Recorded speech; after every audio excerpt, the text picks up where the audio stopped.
Formative Friday, Infor HR Talent, Affordable Care Act. My name is Kellie Gilbert, and I am the Director of Service Delivery here at Bales & Associates. And then I also have Niki Kimball, who is monitoring the chat for me.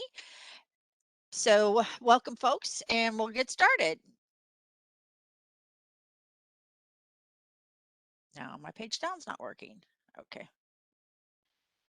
Dave, would you like to kick off with our company overview? Yeah, thanks, Kellie. Hi, everybody. I'm Dave Thomas. I'm Vice President of Sales here at Bales. And before we get started, and if you're not familiar with us, I want to take a second and give you a little bit of information about Bales. We've been in the Infor ecosystem for over 26 years, and we're entirely Infor focused. We do absolutely nothing but Infor implementations, upgrades, and managed services.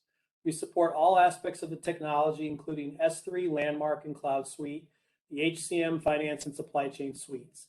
In fact, we've been recognized and given partnering awards in 8 out of the last 10 years, and our consultants bring 15 plus years of consulting experience in the Infor space and the equivalent in professional experience in their disciplines. Some of them were former benefits managers, compensation managers, directors of supply chain, as well as former controllers and CFOs.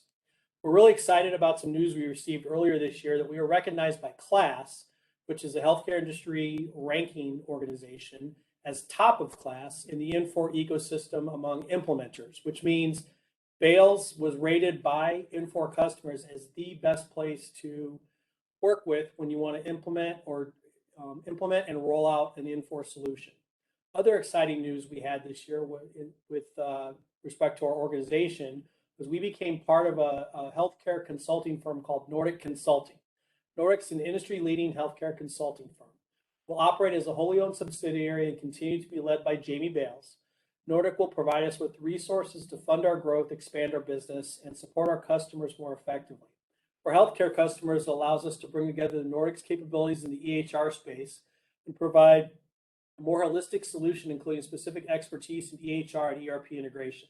This combination will offer a best practices model to reduce implementation risks and leverage the data from both systems to drive insights and outcomes. Again, we'd like to thank you for joining us today. Let me kick it back over to Kellie. Thanks, everyone. Thank you so much, Dave. I really appreciate that. Again, my name is Kellie Gilbert. I'm the Director of Service Delivery, one of the Directors of Service Deliveries over at Bales & Associates.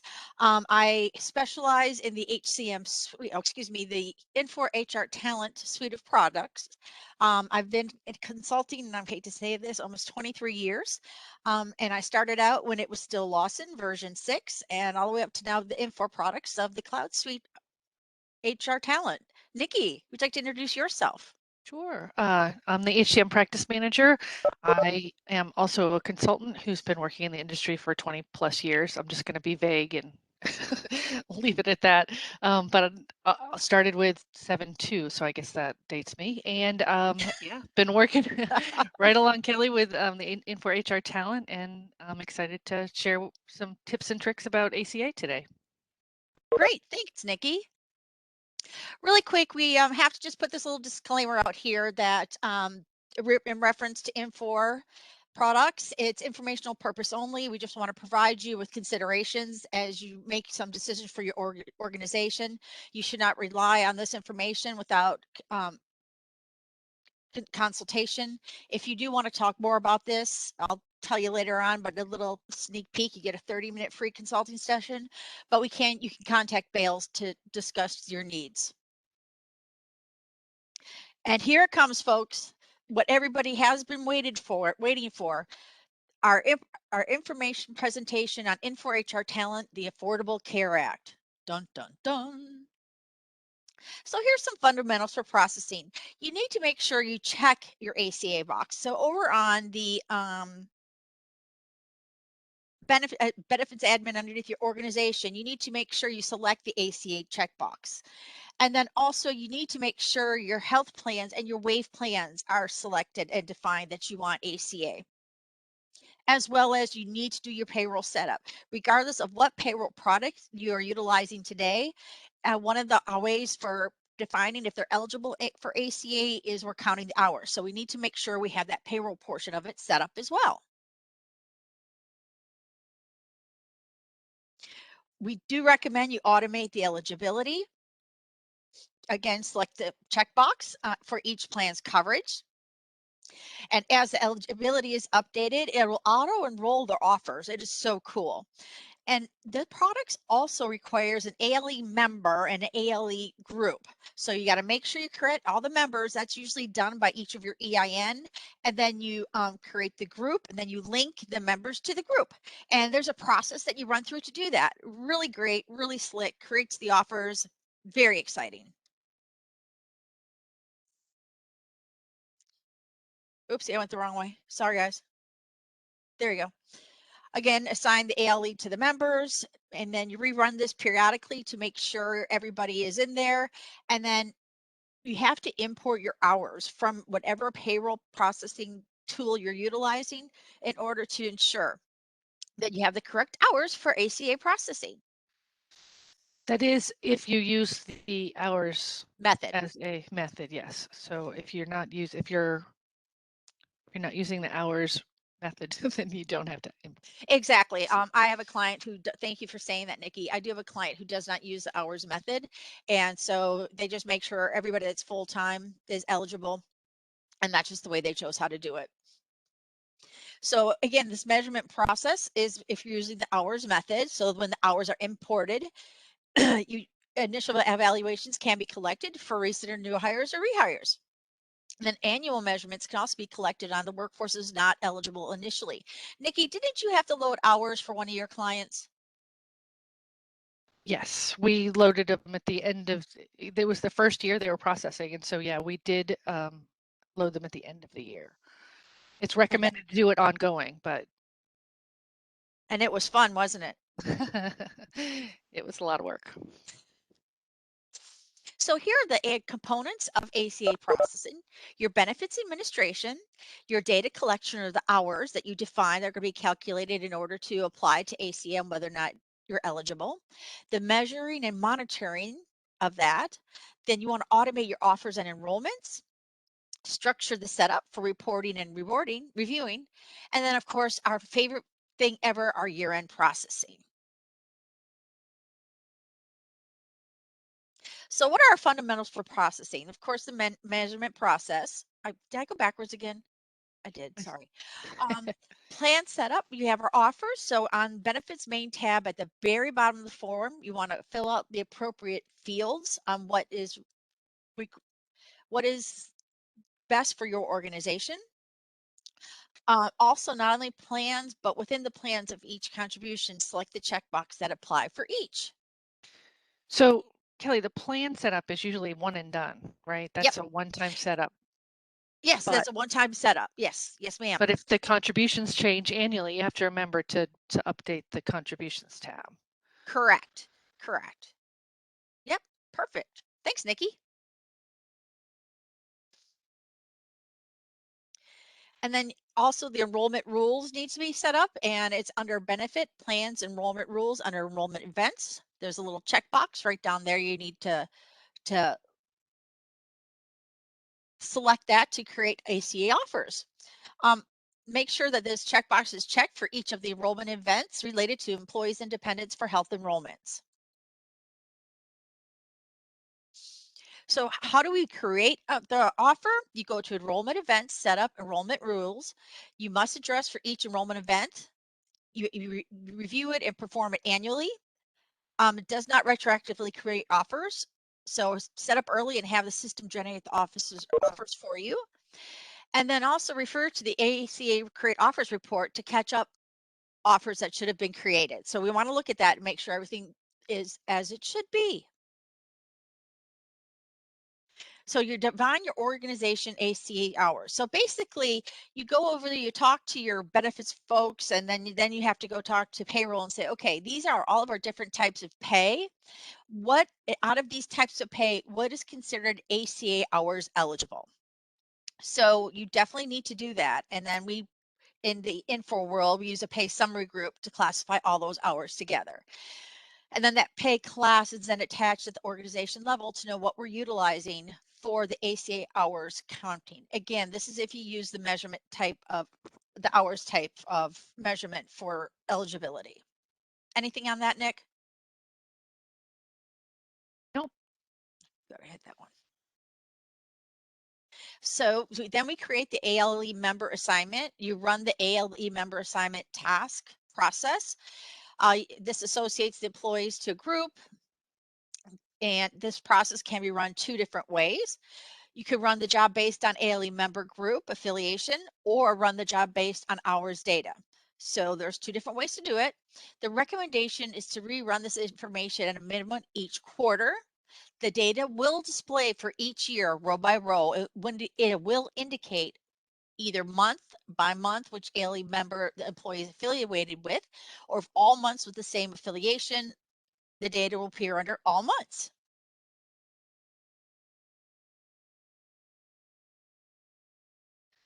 Excuse me. And then if you do use the hours, you import ACA hours. This process is to pull in time records through the hours import and determine the ACA related hours work. A pay class in Infor is referenced for this process to be accurate and customized to the organization. So if you're utilizing a different product for payroll, you are going to have to import those records if you're using the hours measurement. And that means you would have to use the time entry uploads, right? It's just like if you were using the time entry normally. There's not a special place for ACA Nope, hours. it's not a special place. It just goes right in through the time record import. Yep. Yes, ma'am. Perfect. Thanks. Thank you. So if you are using the measurement option, the hours, so here's our measurements period. So the standard additional measurement period is at least 3, but not more than 12 months, recommended once per quarter, and it's usually run annually. And again, that is information you would get from your benefits administrator. At least that's who I always get it from. Then you have the administrative period, maximum of 90 days, period for employer to evaluate the eligibility of the employee, typically 30 to 60 days, must remain consistent throughout the process, meaning you pick a way to do it, let's just stick with it. And then you have the stability period, which is a minimum of 6 months of consecutive coverage, no shorter than measurement period. The stability period is typically 12 months, and again, must remain consistent of all ongoing initial employees. Always, once you define how it's going to work, let's just stick with it. Easiest way to put it.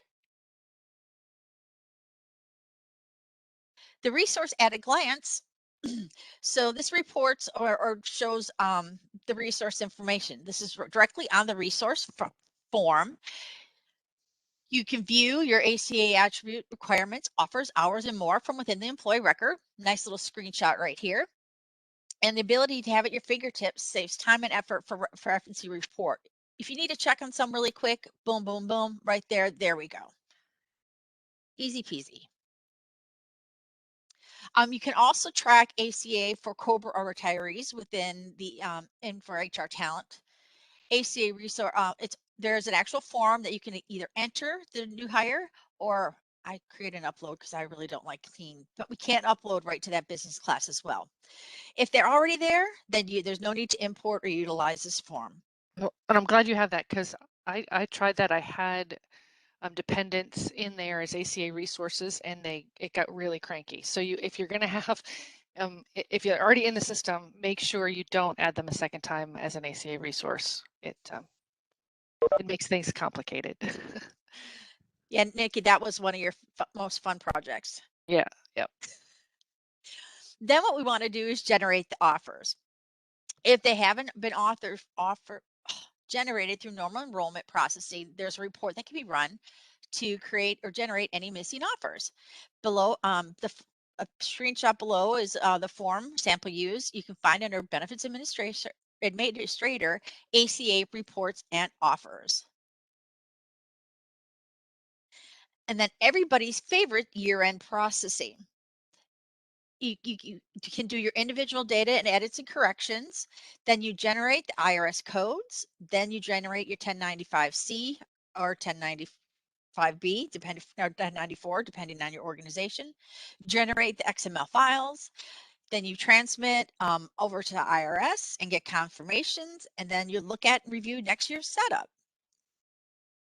Now, this is really important, especially for folks just going on to ACA within Infor HR Talent, you definitely need to get a TCC code.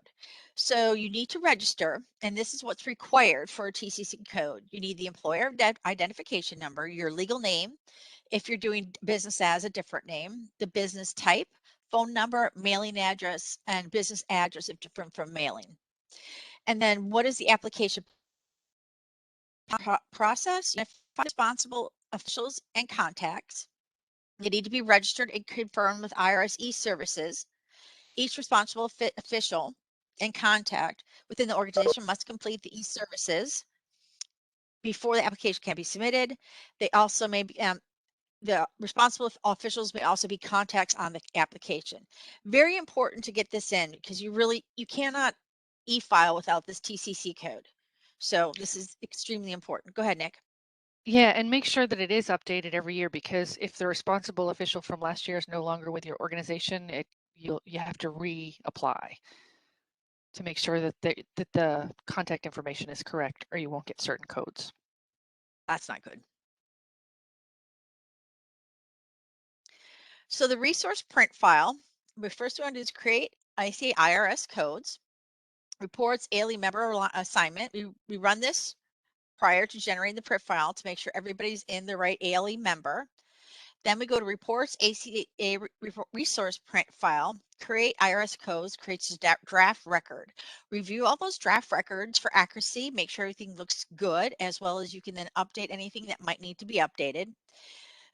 Once the data is reviewed, select the records and you move from draft to approved. Once they're approved, you can create the print file. Then they're moved to process once the print record is created. And then work with MHC or another third-party software to have the file applied and printed. That is for your end users. Then we want to create the IRS XML file. So there is just another process, right, that you run that says create the IRS XML file. And then you download it from there, and it goes over to this place that I got from my IT folks on where to go get the file. Oh bugger, I meant to write it down, I didn't. So now you're ready to download this and then submit it to the IRS. And Kelly, the good thing about both those processes is that if you want to do some testing, right, you want more than one Yep. file, you can change all the records, or even if it's just one or two, back to the previous status. So once they're processed, you can move them back to approved to recreate the file if necessary in both cases. And there's something else that I definitely want to bring up. If this is going to be your first year processing, you have to submit a test file first to the IRS for approval before they will allow you to submit your actual file. So please, please, please, please, please make sure you give yourself enough time to get that test file in order to get that approved to be able to accept a regular file.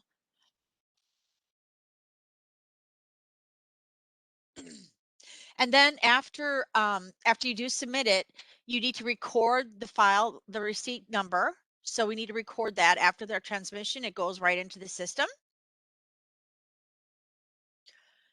Again, preparation for filing, go into the IRS and make sure you put in your text file. Here it downloaded the XML. This is where you go get the release notes and the schemas and things like that. But Infor does ensure that they are the same schema as required by the IRS, because this is a regulatory reporting. So some of the errors that one of my clients got when they submitted the test file was Social Security format, dash or no dash. It has to be consistent, right? So when they did the conversion there for employees, some of them had extra dashes or something, but it allowed it. And I can't remember now, but one of them was the Social Security format, because some people had dashes and some did not. So just as an example of an error that you may get on the test file. Exactly. What were the other ones? Sometimes they have special characters. It doesn't like it, so they'll kick out for an address or a name. I've seen those errors. Haven't you, Nikki? Yep. And that's where the ACA resource and dependent, if there's duplicates in the system, it'll also get errors. Definitely. Thank you, Niki. So after you do have that XML file, you upload both the manifest and the XML file into the IRS AIR system for each alien member group. Each of the two files will have a specific prompt that will direct the user to apply the required file. And of course, you must have access to the AIR system in order to upload your files.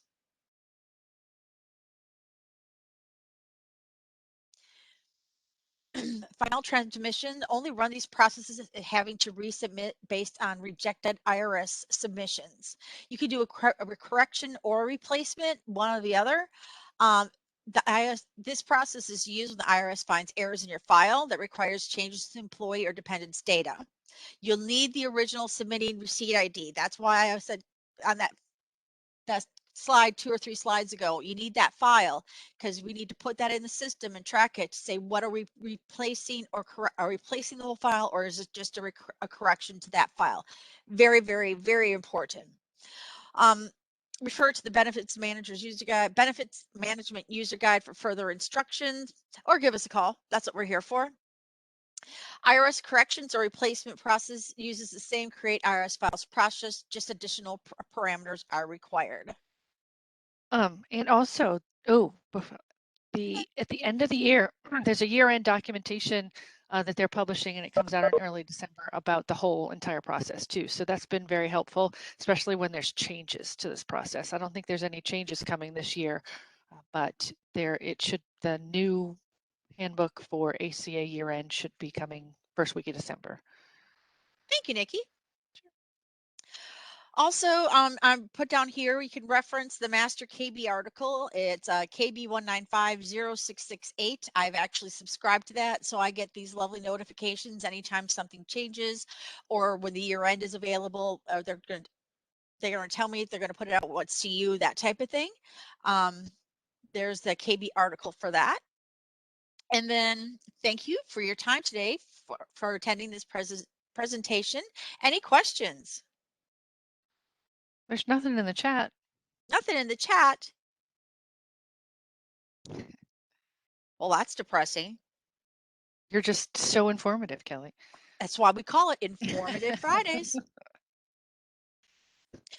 And anybody just speak up, take yourself off of mute, put some in the chat. If not, I'm just going to keep going through my last couple of slides here so everybody can get part of their Friday back. Remaining October series sessions. Next Friday, October 8th, Introduction to Replication Stats. Very exciting stuff. Looking forward to it. And then different methods of replenishing inventory items. So introduction to replication sets, I believe, is technical.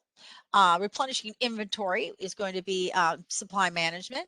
Friday the 15th, we have asset management, how to go from version 10 up to Cloud Suite Finance or financials.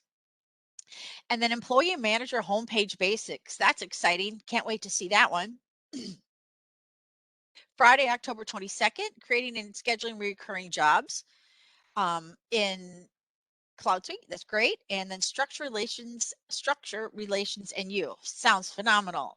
On Friday, October 29th is continuous performance engagement, check-ins, pulse surveys, and badges, raves and employee stuff. And then a financial session, Ask Me Anything. And you guys, if you want to submit questions in advance, you can email rebecca.bales at B-A-L-E-S, Bales at Bales, B-A-I-L-S, LLC.com, just so you know the two different Rebeccas. I see Rebecca's on here. Hi, Rebecca.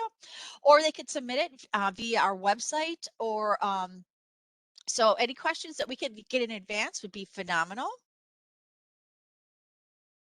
Oopsie. And then the next quarterly Informative Friday series will start in February. I went too fast. We'll start in February. So again, we're finishing up this month of October, and then we'll start another whole series in February.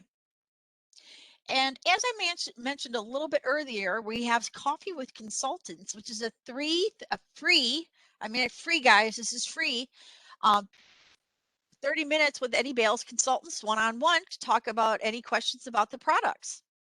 To register, please visit our website at www.balesllc.com or email molly.velasco@balesllc.com. Also, And I want to give out a big thank you to Monica Shackelford. She put this presentation together for us. You did an amazing job, Monica. Thank you very much. And go ahead, Niki. there is actually a question in the chat. Yay, questions. And I forgot, remember we had 2 questions that were submitted previously. It was about something about the... So if payroll remains in S3, would you need to import the hours? You would need to import hours to generate this report. Has anyone considered keeping the hours reporting in S3? So there's 2 parts to that question, right? So you can absolutely get the hours from S3 and import them into GHR, right? It would be, like we said, I think we recommend them that they do that by pay period, right? Yes, it usually becomes part of your payroll process. You run the PR 935 out of S3 and run the import, do the FTP over to the multi-tenant server, and then run the time record import. So the question about keeping the hours reporting in S3, if you're running payroll in S3, then absolutely you can keep it there. But if you have benefits in GHR, you would have to do the ACA reporting over there. Would that be correct, Kellie? I was thinking about this. Yes, I think so, because you want to keep it consistent. But the other option on that, just because I like to think out of the box, could be that, okay, you could do all your reporting and then just create the transactions manually in... Okay, yes, because you can load HR Talent. offers. Yep, because you could load offers. Yep, that's what that was your 2 options. Okay, so and along with that, if you have a half year, if you go live halfway through, yes, you can absolutely load offers in from another system. We had to do that. Someone's asking you to go back to the KB number, but certainly we will be. We recorded this. It will go up on our YouTube channel, and I believe the presentation will be sent to all the users, I think, too, right? Anybody that attends, I believe Molly sends the presentation out to them. Yes, ma'am. Okay, and there was just one other question about hours reasons. Mm-hmm. Are those used? There is an ACA hours reasons, but has anybody used those? And I have not seen those used for ACA hours. I have not either, because they're really not counting towards anything. So, I've never used them. I don't know. Monica, I don't know if you're still on. Have you used them? Yeah, they're mainly optional, but they can be used. They're just gonna denote what type of hours they are. So let's say you have leave of absence hours and you want that that reason to be associated with that import, then you can certainly do that. Okay. Thanks, Monica. Monica was like, great, thanks for putting me on the spot, Kellie. That's what she said. Just kidding. No, I didn't. No, I'm just kidding. All right, folks, that is all I have for our presentation today. Again, thank you so much for giving us some of your time on this Friday afternoon. I hope you have a great rest of your day. Thanks, Kellie. Thank you. Thank you.